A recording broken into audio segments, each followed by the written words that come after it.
Hi everyone, thanks for joining us for another episode of Narcotics News. I am Hannah, a training specialist at OBN. And I'm Makayla, also a training specialist at OBN. And we'll be hosting today's episode.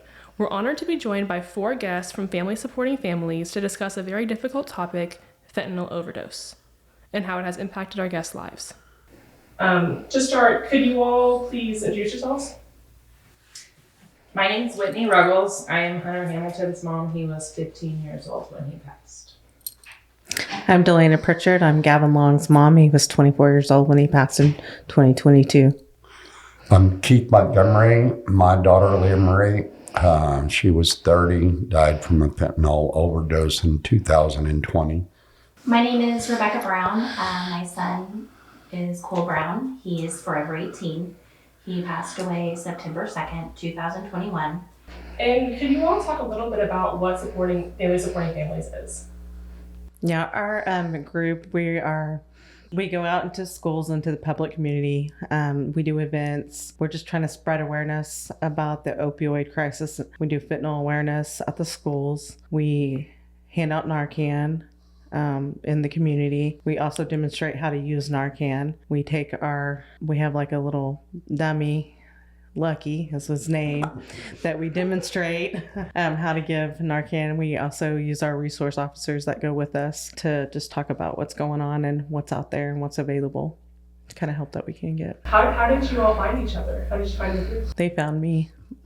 I actually was on Channel 23, Fox 23. They had, with Gavin's case, I had unlocked his phone. And so the officers were able to arrest the death dealer, the drug dealer, 3 days after he was found dead in his car. Whenever we did that news interview, Diane Sorrell, the founder of our group, saw me on the Fox 23 and reached out to me. And ever since then, I've hit the ground running with this group because I want other people to know what's out there. So they had called me or messaged me on Facebook, and it took me about a year to actually get involved with everything. I wasn't quite ready. But after I went to my first assembly in Hominy, there was nothing else I was going to do besides this. I think the group helps to spread awareness, information. It helps bring people together who have lost children. I think a lot of times they reach out to them. Sometimes the families do reach out to these groups. I was brought into the group a few months after my daughter had died. And, having that spreading of the awareness and the problems out there is a great feature. Plus, it provides support for these families that we've all gone through the same thing, and nothing's harder than losing your child. And it's an experience that I wouldn't wish on anyone out there.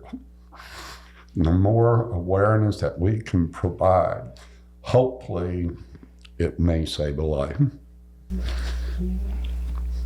So do you guys want to just tell us a little bit about your kids? So Hunter was 15. He, was an awesome kid. No matter what he did it to 100%, whether it was gymnastics or skateboarding, which was his absolute passion. He was ornery, smart, defiant, but he was a good kid. And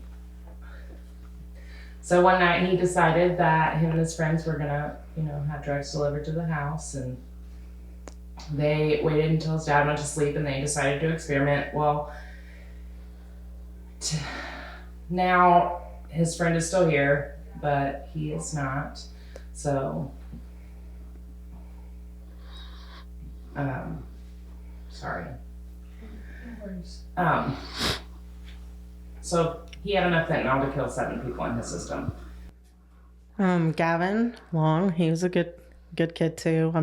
Made good grades, had lots of friends, When he was probably about 16, he started smoking weed. Didn't think much about it, thought it was just a phase he was going through. But then when he graduated from high school, we had just lost both of my brothers within 6 months of each other.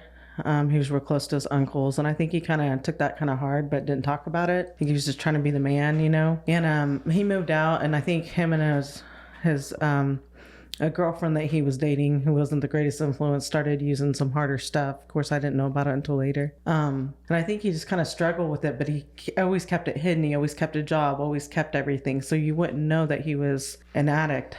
And so he, you know, like I said, he always had a job. He was a good uncle. He was always at work. He helped clean the house, took care of my mom and dad. You know, he's just a good person. But when I found out he really had a problem was he had went over to my mom's house, and I got a call from her, and she told me that Gavin was unresponsive and blue. At the time, I told her I thought he was having an overdose. To administer Narcan, she did. She gave him 2 rounds of Narcan before and still got there, and it saved him that time. After that, he went into a sober living facility where he was at for about a year. After he left that program, he met and got engaged to his fiance. They were preparing for their future.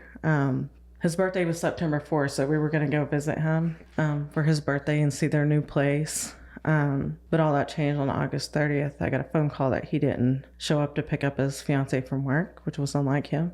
I didn't immediately start worrying. At first, I tried to come to, natural conclusion. Maybe he had a flat tire or something like that happened. But then as the day progressed and no one had heard from him, I got real worried. I started trying to call him off different numbers from work. When I left the hospital, I went and started driving around a parking lot searching for him. I felt like he was calling for me. Couldn't find him. I didn't know where to look. My husband told me to come home. He tried to give it the benefit of the doubt. He's probably at a friend's house or whatever, but it wasn't like him to not respond to anybody. Later that night, we put out a missing persons report, which is really hard to do on an adult. They don't want to do that, but they knew that we were really concerned. And he was found at like 2:00 in the morning. They came into my house the next morning at like 5 a.m. and the sheriff showed up and to tell me that my son had passed away.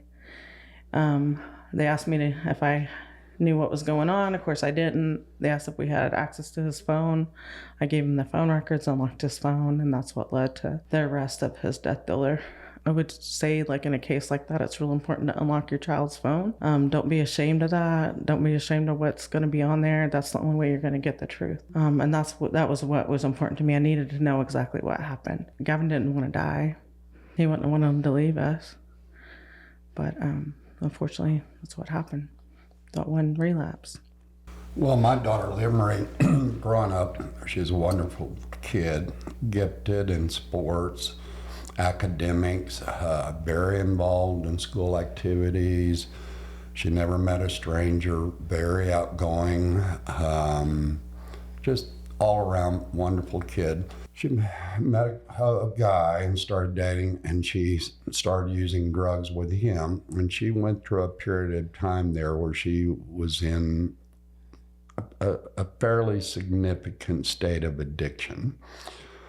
And it's hard as a parent I recognized it, but I certainly did not want to enable her. I had to cut things off. Different people enabling different things. I cut the money off. I kept her apartment because I didn't want her living on the street. But she was in that state of addiction for probably about 3 years. And then one day she called and said she needed help. And I went and got her. We took her to a detox center, then rehab, and then she moved into a sober living house. And she lived there 4 years, clean and sober that whole time. Matter of fact, she ended up being the executive secretary to the people who founded HIA. And so she had been in nursing school. She wanted to go back to nursing school. And with that program, they had meetings and church and so many activities that it was difficult for her to go to school. So she decided she would quit. I wish she hadn't, but that was her decision. I thought everything was fine and wonderful. And then, of course, she had worked in my office, and I'm a dentist, and she had learned all the skills, front office, and was very good at it.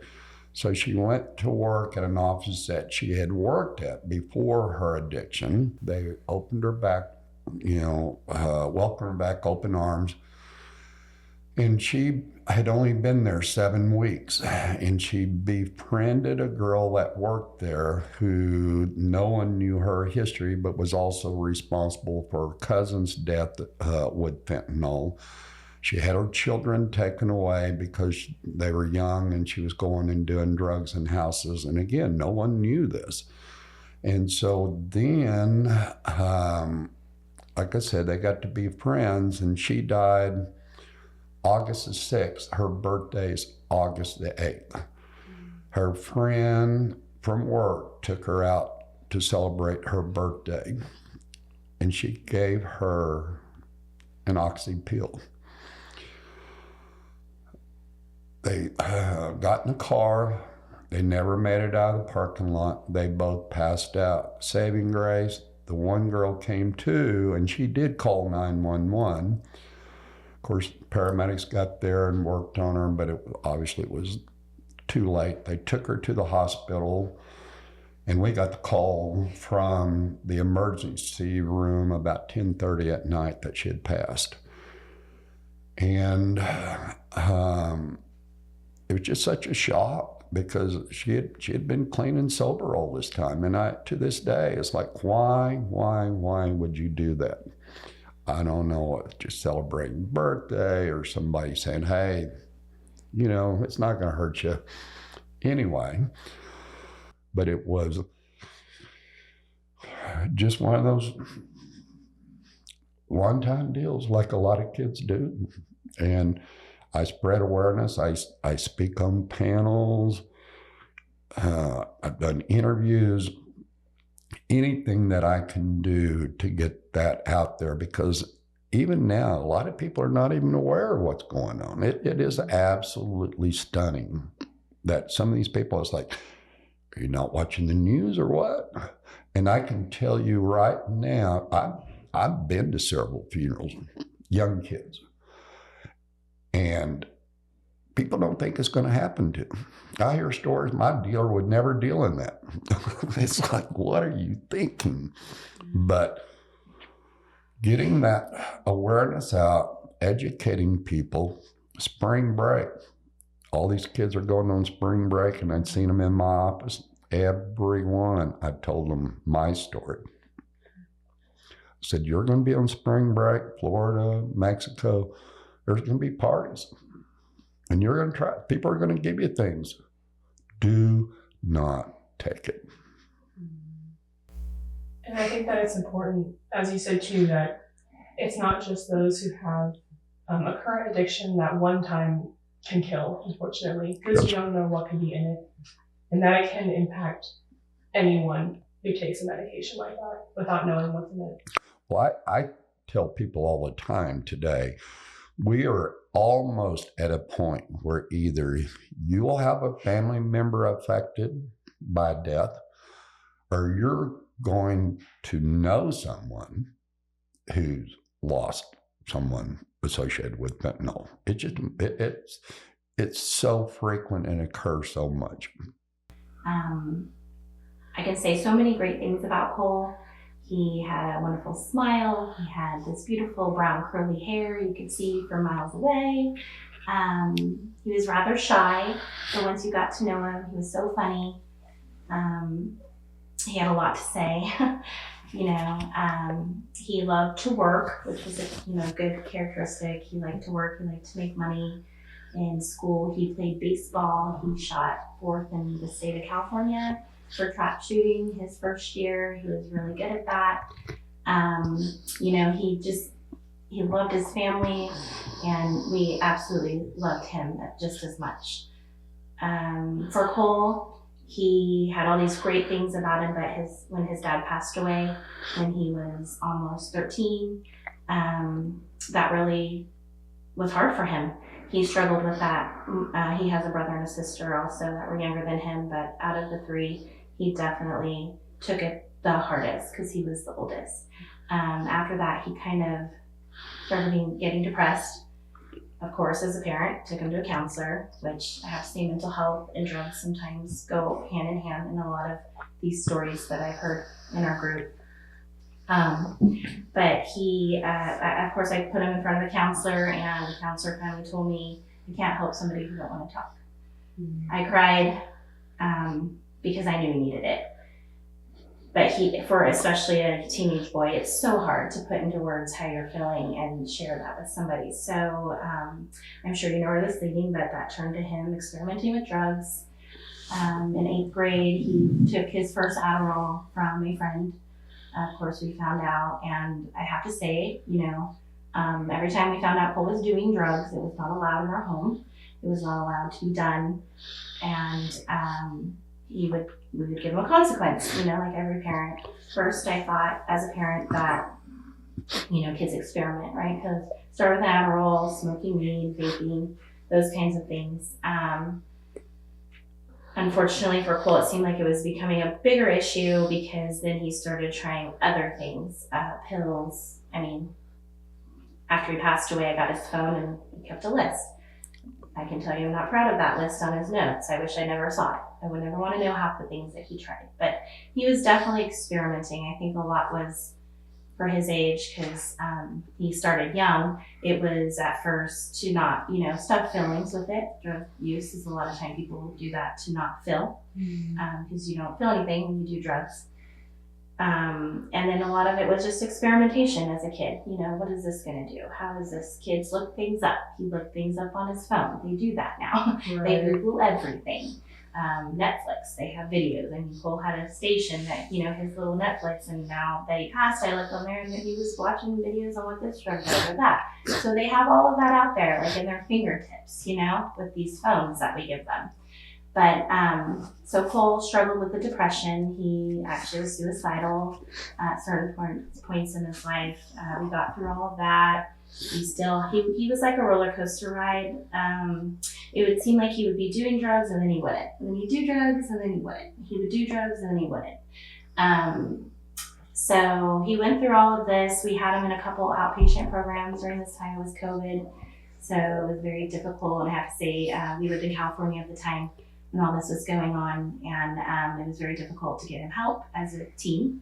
And it was also very difficult during COVID to get him in anywhere. I don't know if your insurance didn't cover, if you try to cover detox, oh gosh, super expensive. So anyways, with all that going on, we finally got him in this outpatient program. Seemed like he was doing well. He was, with all his mental health issues stuff, he wasn't sure if he was going to graduate. He ended up, we got him in an alternative school. He graduated a couple months before he was supposed to. He was super excited. Everything seemed at that time to be going very well for Cole. He had been working, making good money, finished school. We threw him a graduation party. Now remember, this is in 2021. So at that time, not a lot of people were talking about fentanyl like we are today. Right. So you might have heard it, but it wasn't you weren't being told how it was being put in a lot of drugs. You weren't being told much about it. You just maybe heard about it. So Cole, we had a graduation party for him when he graduated May 14th, 2021. I went home with my husband. He was at his grandparents' house. To sum it up, I get a phone call at 12:45 in the morning. My dad says, "Get over here, Rebecca, Cole isn't breathing." So what should have took me 10 minutes to get to my parents' house took me 5, because that's the worst call a parent could ever get. Pulled up, ambulance, fire, police, you name it, was all in front of my parents, and we were running in. They're dragging my son from the back room. They laid him down in the hall.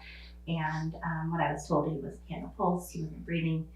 At this time, keep in mind, I didn't think he was doing drugs, but all I knew to say was he had experimented with drugs in the past. I didn't even know what Narcan was at this time. Never even heard of it. So they laid him down. Once I said that, they gave him Narcan intravenously, and he sat straight up. I thought my son was dead that day. He sat straight up, fear in his eyes as huge as could be. He had no idea what was going on. All I could say was "Oh my God, Cole, I thought you were dead." Screaming, crying it, obviously, because that happens to the person who's using drugs, but they're not seeing it like the family or anybody around is watching this happen. So they took him to the emergency room.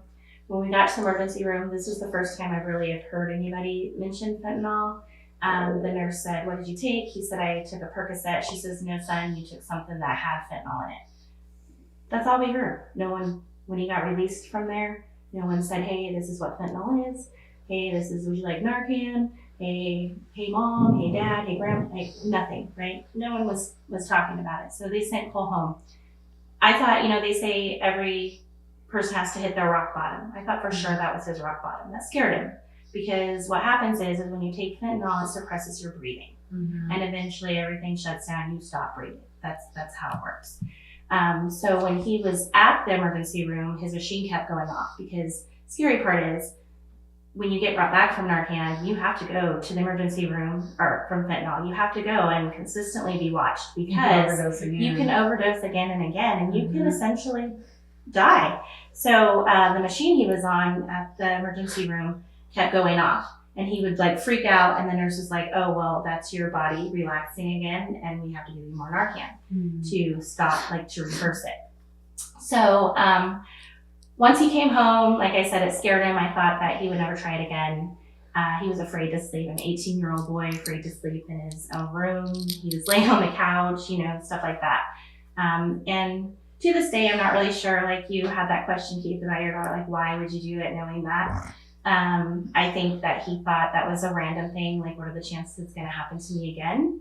So, like I said, that incident happened in May, and then September 1st, I'm not really sure why, but he decided to reach out to a person he had originally, or plug, they call them, a drug dealer from Snapchat, and they got together and he was able to purchase Percocets again. And I can tell you from the phone, Cole was good at asking dealers, he had more than one, obviously, most people do.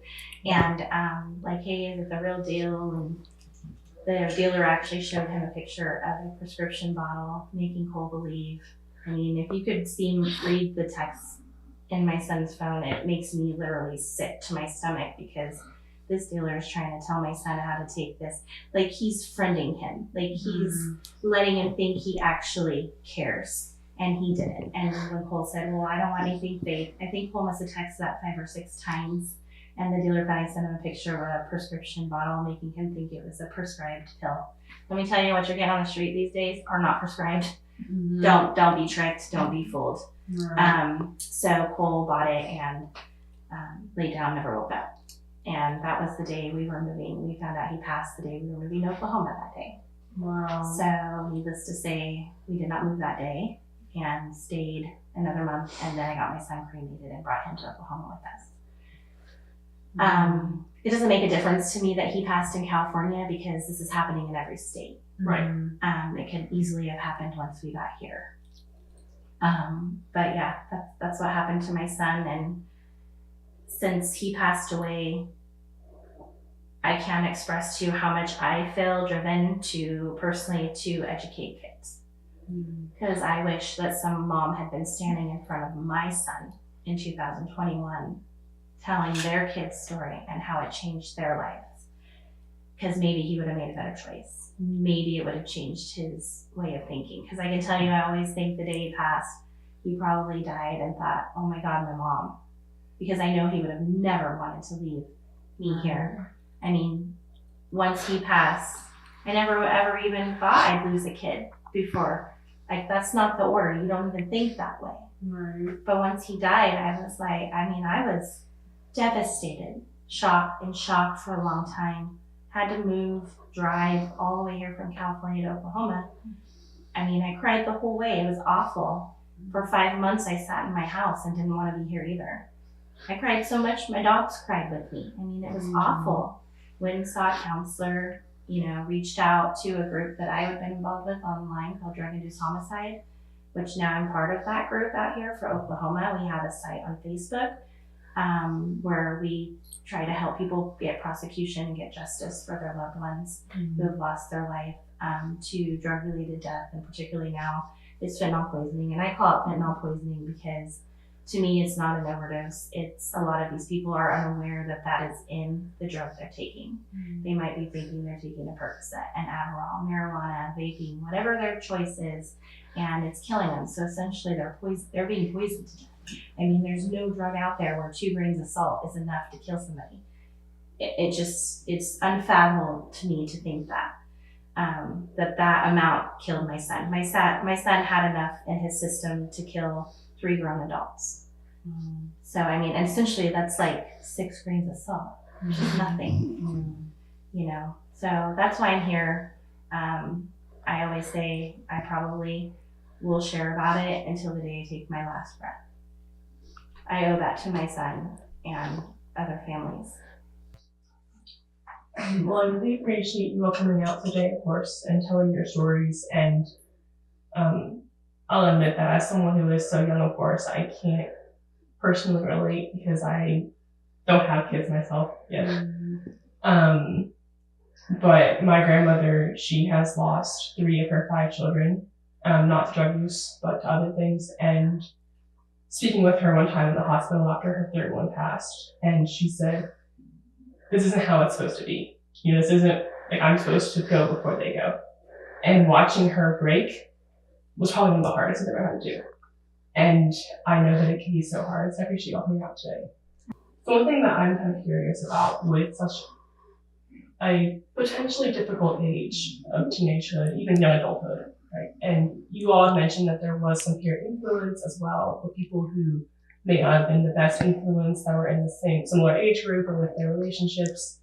And for someone who might be fearful that their child may be under the influence of not only potentially drugs, but also their own friends, have you all done research about how to approach those conversations with youth who are worried, or if you're worried about a youth who might be experiencing that? I know, like at the assemblies, we just tell them to talk to everyone, reach out to your teachers, reach out to your counselors, talk to your friends too. Like, especially with what's going on out there, they might not realize how deadly this is, you know. And so it's good to have open communication with your children, with your students, with your teachers, and other resources. And now we have a lot more knowledge about resources that are available. Whereas at the time that Gavin was going through his stuff, I didn't feel like I had anyone to reach out to. I didn't know who to. Our group can help guide people with the resources that they need as well. Well, I'll tell you, my experience is I recognize, you know, I see it in my office with patients, and we will not do treatment when they're high. But I can recognize when people are high. And after losing my daughter, I have no reservation at all talking to them about it. But I will tell you, I think as a parent, I think some parents probably recognize it. They just don't want to believe that they're actually doing it. No, these are your kids. You have got to address it. You can't be their friend because you may lose that child. But when you see people high, I mean, to me, it's pretty obvious. And I always talk to them, tell them the risk. And then sometimes in school, some of the stuff really isn't covered as much as it should be. So as far as like implementing this in the home, like let's say some parents don't want to really depend on just the schools trying to educate their kids on drugs and stuff that's going on. What advice would you give as far as to a parent to try to open up to those hard conversations and get their kids to talk a little bit more to them and open that communication? I know what I do. I think it should be a daily conversation. You need to daily remind your kids. I do mine. I have 2 kids. I have an 18-year-old and I have a 15-year-old, and I tell them all the time, don't take candy from people you don't know. Don't take food. Don't take drugs. Don't take Tylenol. Don't take this, and this. You just can't. It's not safe anymore. You just never know what's being put into things. When my son passed away, it was 4 out of 10 drugs you choose could have fentanyl. That was the statistics. That's in 2021. Guess what the statistics are now? It's 7 out of 10 contain a deadly amount of fentanyl. Those are not good odds. So make it a daily conversation. Every day, remind your kid, take our stories, use them. Talk about, hey, I heard this podcast and they lost these kids. I mean, it's happening. Just talk to your kid, and no matter how hard it is. And sometimes, and if they don't want to talk to you, find someone who they will talk to. Because there's definitely red flags out there that I know in Cole, a lot of taking himself out of sports. He didn't want to participate in sports. He was very withdrawn. A lot of mood swings. Sometimes as a parent, you think, oh, well, it's hormones. It's hard to define what's what. But if you even think, start researching online, look in their room. We give kids our phones and thinking what's helping us know where they are. All we've done is opened them up to all kinds of bad things. These social media apps, TikTok. Our kids are desensitized, and these phones are opening it up where a million different things can contact them, like Snapchat. Right. And one of the biggest, don't let your kids have Snapchat.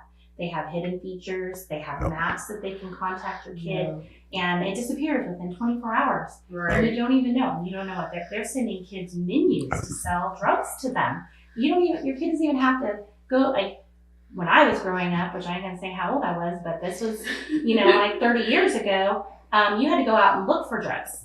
Now drugs are being brought to your front door through these apps. Easy. They pay through a pay app, and they deliver it straight to them. And let me tell you pay for that phone, you have every right to look in that phone. You don't hesitate to look at their phone. And don't tell them you're going to do it. Just Yeah. grab it and look through that phone. Know the code to get in it, and that is your property. And if they don't want you to, you should be worried why. And now phones have evolved so much. I talked about this in a presentation I did last week. And I was like, when I first got a phone, I got a phone at 13. I was in middle school at the time.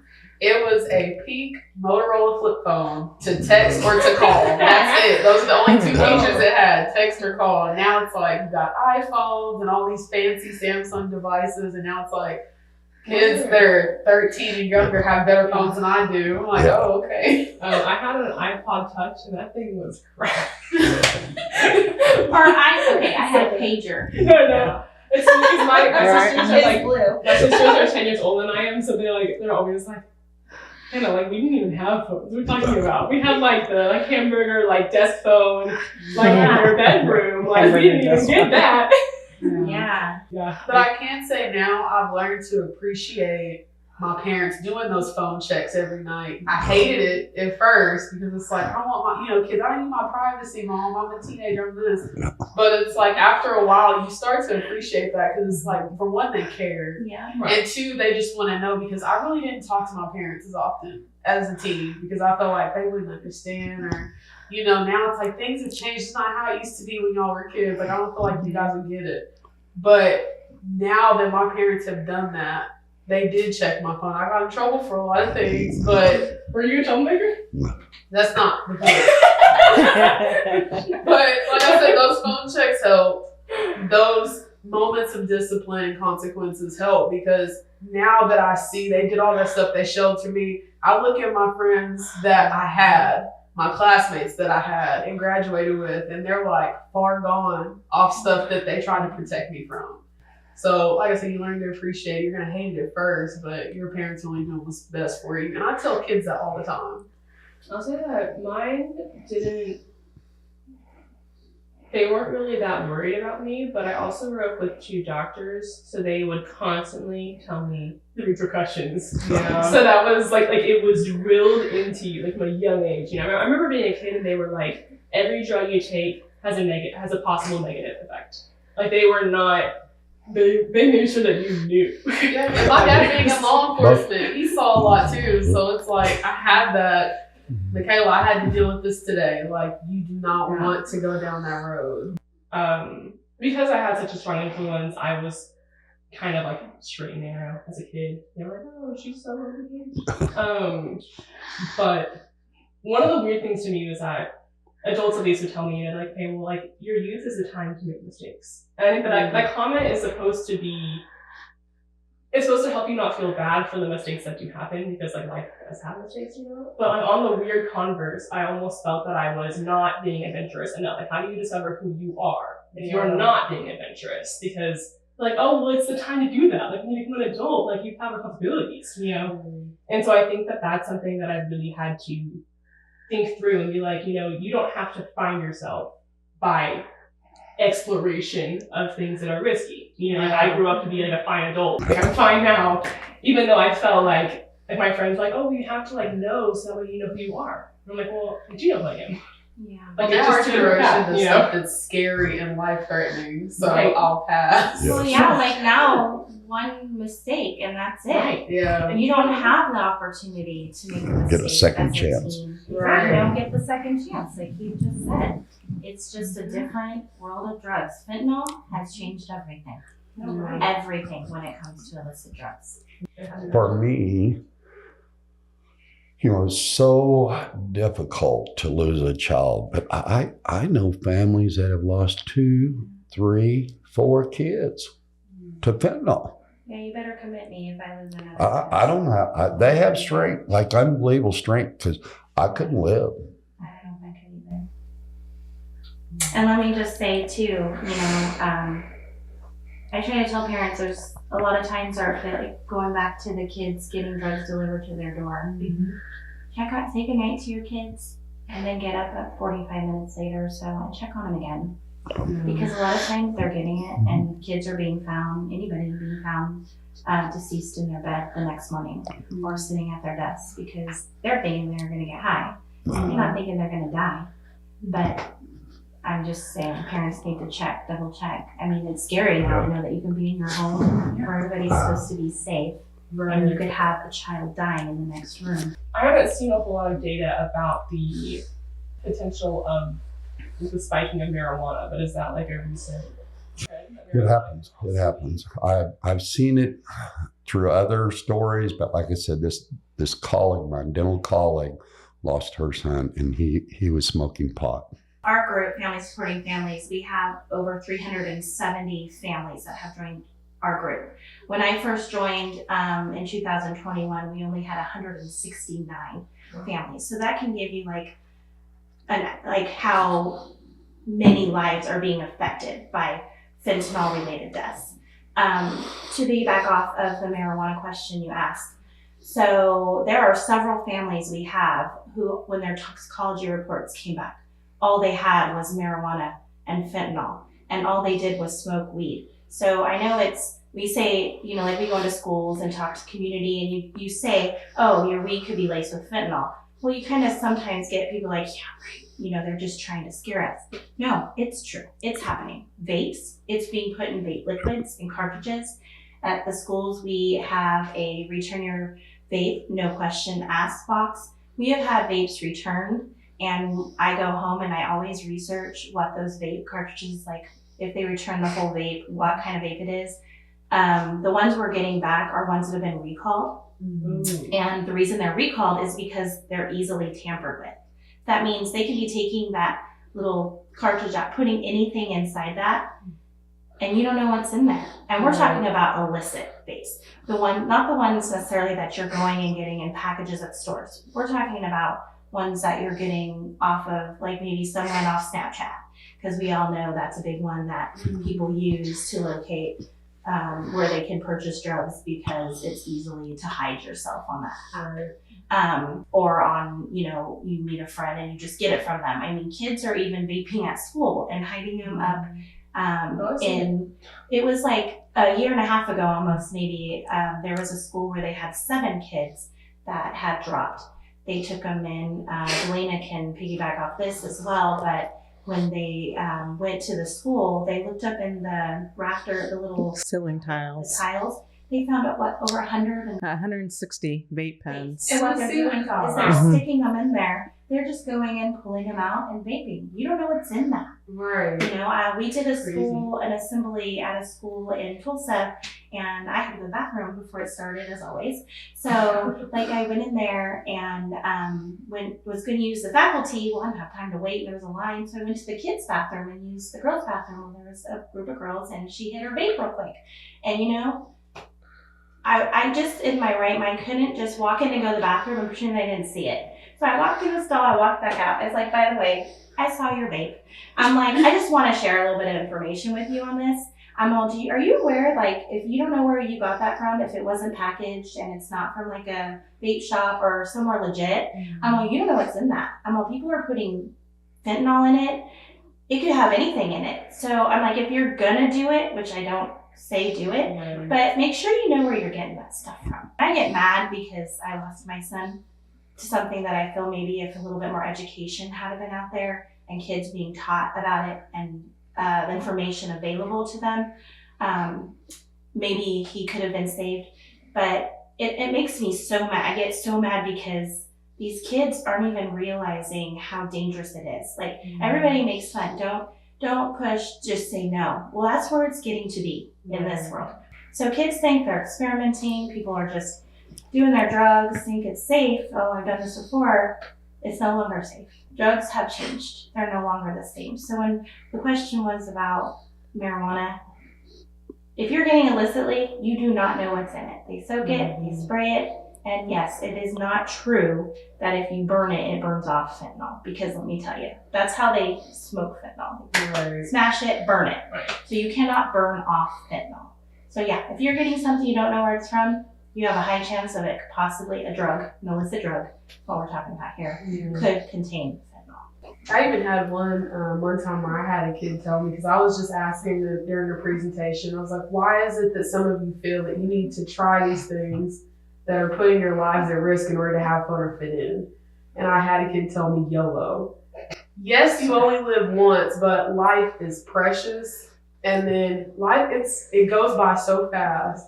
And as many times as I've seen a lot of young kids lose their lives to this stuff, I tell them all the time, life is too short for you to just risk it doing something like that. Think about your parents, your loved ones. It's really not worth it.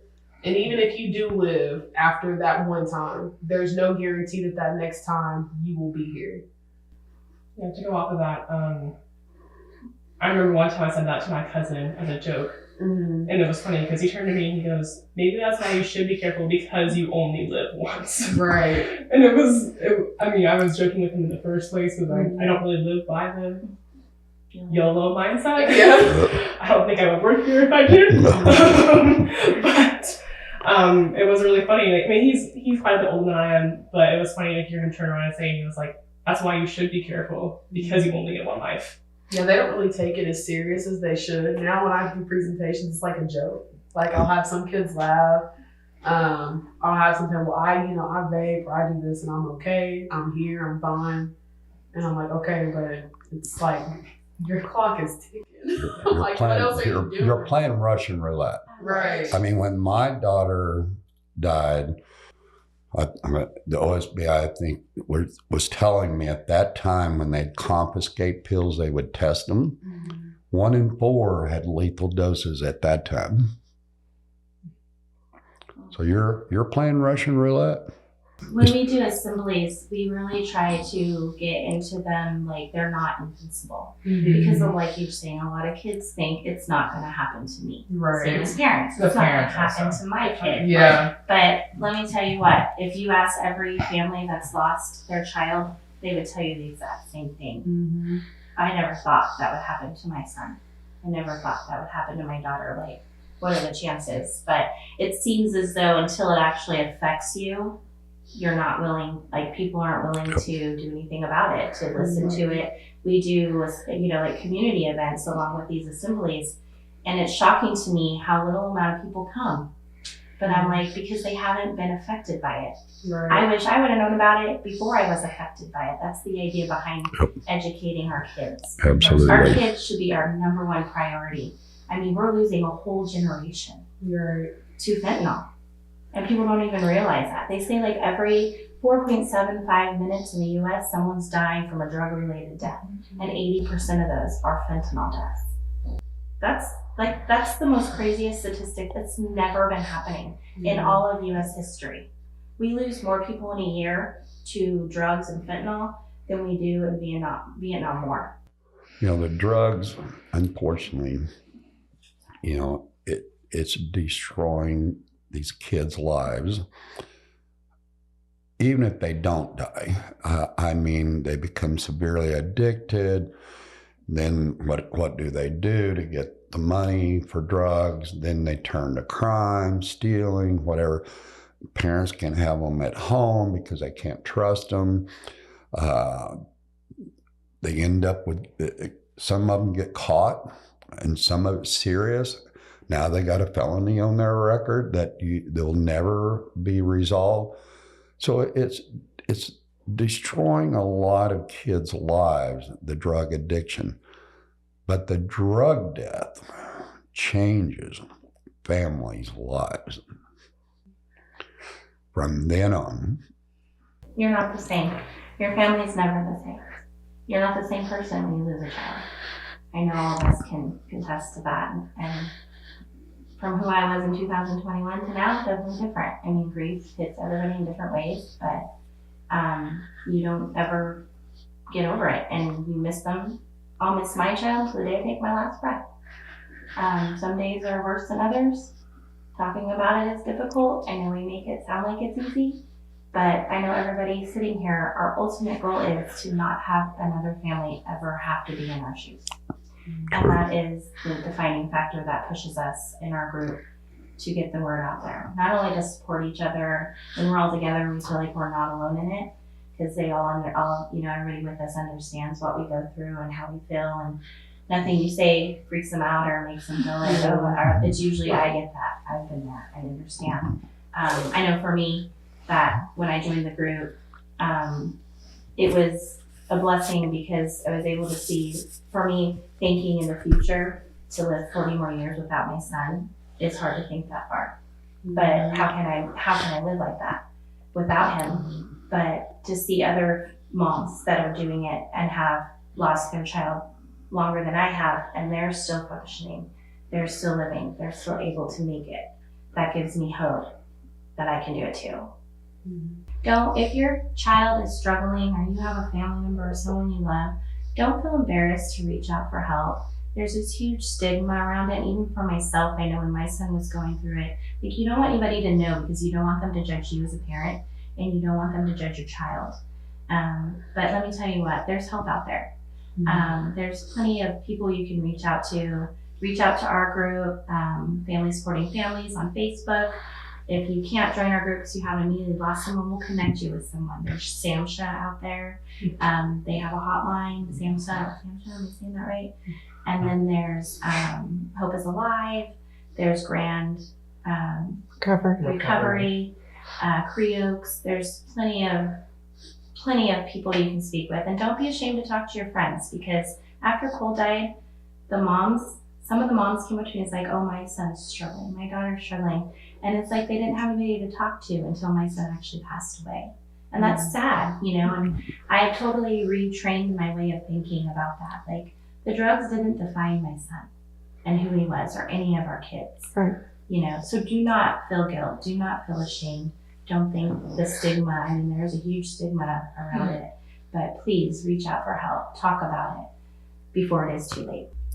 And if any parents, let's say, do go through this, or they are going through this, is there a way they can reach out to Family Supporting Families? Do you guys have like a group, a page, or anything on social media? Reach out to our Fentanyl page. That is it's our sister page to our Family Supporting Families page. The Family Supporting Family page is just for the families that have lost loved ones. We try to keep it pretty private just because we've got a lot of cases that are still going on. So it's just a safety factor with that. But the Fentanyl page, we post a lot of resources on.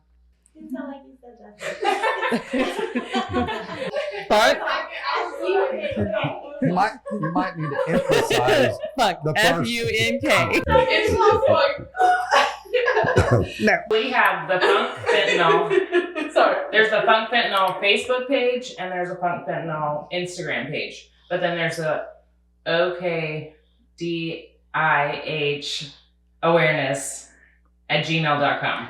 That's how you can get a hold of us. So what's next in these upcoming months for Family Supporting Families? We have our, we're doing the courthouse rally in August. That'll be a big deal down at the Tulsa County Courthouse. Awesome. What's the date on that? August 29th, I believe. Yeah. Yeah, we've done that every year since our group started, pretty much. Obviously I joined in 2021, but they started in 2018 doing that. So the Tulsa County Courthouse, we put up all our posters of all the kids who have lost their lives. Right now we have, what did we count, 89 posters, somewhere around there. And those are growing. And it's just pictures. That's just the posters. We Yeah, have more it's people. just pictures of those who have lost their life, their age, and what they passed from. We put those around the courthouse, and we have resources out there that come and join us. We are just trying, and families obviously who have lost loved ones. We've had these officers come and join us. Media. The media comes out there. We've had, who else, like the DAs, people like that who are coming. We try to get as many people out there to see, because the more people that can see it's affecting, the bigger impact it's going to have on our communities. So last year I think was our biggest one that we've had so far with the amount of people that came, but we encourage anybody. So we'll put that out there on our Fentanyl, F-U-N-K, Facebook page and Instagram if anybody would like to come. So we have that one planned. We have been actually over summer, since there's no schools going on. But you want to tell them what we've been doing? So each month we've gone to a different skate park. That was, my son's passion. So we have gone to, well, we were going to go to the gathering place, but the weather did not permit it. We also went to Jinx Skate Park, and we're going to go to Broken Arrow next week, I think. So we just go and talk to the kids, whoever's out there, hand out bracelets, try and tell them a little bit about, educating them. And we also have stickers. So That's awesome. Yeah, they say drugs end all dreams. We went to one last year at Jinx Skate Park, and we're handing like stickers and stuff out to these kids and bracelets. And believe it or not, by the time we were done, we had kids coming up to us and asking us for, hey, I didn't get a bracelet, and while we hand them though, we tell them what fentanyl is. We have our lanyards with our kids' faces, and we tell them their age and what happened to them. So it's an opportunity to share and get the information out there. But there was a police officer there, so he kept watching us. So I walked over and I was like, hey, we're not giving them candy, we're not doing so bad, here's what we're doing. And I showed him, and he's like, you know what? You are in the best spot possible to be sharing that message. Keep doing it. So he was super excited that we were out there talking to the kids and trying to get the message out there. I was going to ask if you guys did anything during the summer, so that's awesome. Yeah, well, we were trying to brainstorm, how can we talk to kids still and get the message out there? And that was that's where kids go. They hang out at parks. So we have that planned, and then obviously next year we're going to try to hit the schools again really hard, and hopefully get more yeses. Yeah, it's been a little bit. It's an uphill battle trying to get into schools. I'm sure you know, Makayla. It's not always easy to try, and to me, it's like a no-brainer. Why would you want your kids to know about drugs? I don't understand that, but we're trying to hit it really hard and get even more. So currently, we've been doing a lot in Tulsa area, but I was sharing with you guys, we wouldn't mind moving out more in Oklahoma City. We have a large group of families out here as well that have shown interest in coming and talking to kids. So, and also do my part as well to keep pushing that, especially here, because it's needed. And we always say, we aren't going to save everybody, but if we save just one person, that one person's life is worth saving. Right. And I know. And talking to the kids, the kids are going to listen to the kids more than us. So if at least we get to one of them, they can spread awareness also. Yeah, and we encourage them in our assemblies, if they have their phones, come take pictures of our posters, come record what we're saying, put it out there on social media, you be the change for your generation. Because she's right, kids listen to each other more than adults. We can say is talk to her blue in the face, right? But once they hear it from someone their own age, for some reason it just makes more sense. So. Yeah, have us come out and do assemblies. We love that. Free. And then we have a fentanyl overdose awareness day in August, and we do that at Scissortail Park. And so we have several speakers that will speak, and afterwards they do a candlelight walk around the park. We do other things too, but that's just kind of some of them. I think Tulsa does more than Oklahoma City, honestly. We're trying to come out here. Yeah. We do have an Oklahoma City dinner where if you're looking for support and you've lost, you're an immediate family and have lost a loved one, please reach out to us on Facebook, Families Supporting Families in this drug crisis in Oklahoma. It'll have an American flag on there, and it will say that, but we can connect you with people out here in Oklahoma City who are there doing dinners, and that's kind of where we're starting. We're always getting new members, sadly. Thank But we do appreciate y'all for coming. Thank you for doing this.